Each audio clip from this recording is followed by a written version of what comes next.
জামাতের এমপি গাজী নজরুল ইসলামকে ঘিরে দলের মধ্যে এখন গৃহদাহ শুরু হয়েছে। দলের মধ্য থেকেই এর এখন প্রতিবাদ চলছে। একটা রিপোর্ট দেখছি যে যশোর ৫ আসনের এমপি অ্যাডভোকেট গাজী এনামুল হক তিনি তীব্রভাবে নিন্দা প্রতিবাদ করছেন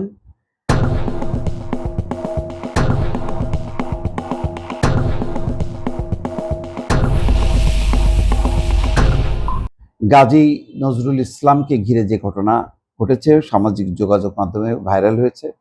প্রথম দিকে এআই দিয়ে এটি তৈরি হয়েছে বলে প্রচার করলেও ফ্যাক্ট চেকিং কয়েকটি প্রতিষ্ঠান বলেছে এটা সত্য, এবং দুপুর নাগাদ গাজী নজরুল ইসলাম এটাকে বলেছেন যে হ্যাঁ সত্য, এটা ভিডিও সত্য, কিন্তু এটি তার দ্বিতীয় স্ত্রী। কিন্তু ভিডিওর আচার আচরণ, গতি প্রকৃতি, নারীর বয়স আর গাজী নজরুল ইসলামের বয়সের এত ব্যাপক ব্যবধান, এবং প্রথম দফায় তারা যে স্ত্রী এই কথা না বলার পরে বাকি সমস্তগুলো তাদের কাবিননামা থেকে শুরু করে স্ত্রীদেরকে দিয়ে বক্তব্য দেয়া, শ্বশুরকে দিয়ে বক্তব্য দেয়া, সব কিছুই মনে হচ্ছে প্রভাব খাটানো মধ্য দিয়ে এই ঘটনাগুলো ঘটছে। ফলে এখন আর এই বিশ্বাসযোগ্যতা নেই।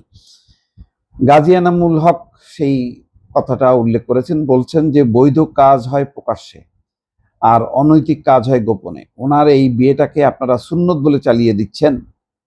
একটি বিবাহে একজন নারী এবং একজন পুরুষের যে চুক্তিতে যা যা থাকে পতিতালয়েও একই কাজ হয়, সেখানে অর্থের লেনদেন ঘটে, তবে পতিতালয়ের কাজ হারাম আর বিবাহ হলো সুন্নত যা প্রকাশ্যে অনুষ্ঠিত হয়, এমনকি হিন্দুরাও ঢাকঢোল পিটিয়ে বিয়ে করে।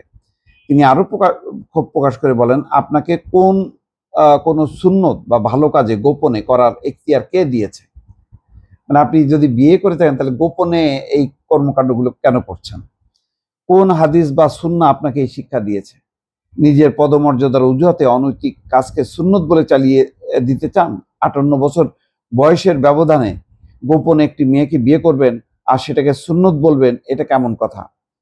ইসলামে তো বৈধ কাজ প্রকাশ্যে করার বিধান আছে। যা গোপনে করেছেন সেটাকে আবার কেউ কেউ কিভাবে যুক্তি দিয়ে সঠিক প্রমাণ করতে চাইছেন? আল্লাহ আমাকে মাফ করেন। যাই হোক, এটা বোঝা যাচ্ছে একটা ক্ষোভের বহিঃপ্রকাশ। গাজী এনামুল হক যশোর ৫ আসনের এমপি, তিনি রীতিমতো এটাকে তীব্রভাবে বিরোধিতা করছেন। এই ঘটনা দিয়ে বোঝা যাচ্ছে যে জামাতের মধ্যে এবার আর এটা মানে চাপা দেয়া এটা সম্ভব না। এর আগে থেকেই কিন্তু জামাতের এত সংখ্যক সদস্য কখনো এমপি হয়নি।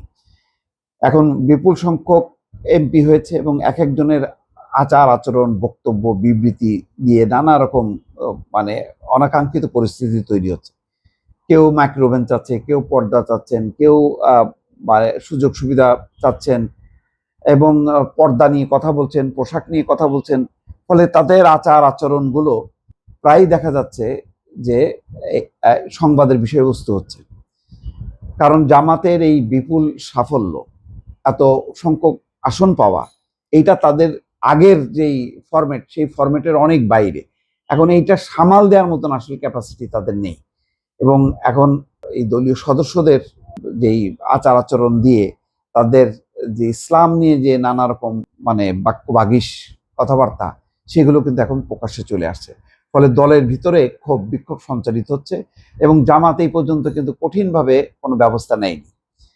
যদি নিত তাহলে কিন্তু এগুলি নিয়ন্ত্রণ হতো। এখন এগুলি এখন এমনভাবে ছড়িয়েছে, এগুলি কিভাবে নিয়ন্ত্রণ হবে, দল কিভাবে সামাল দিবে, এখন সেটাই দেখার বিষয়। দর্শক।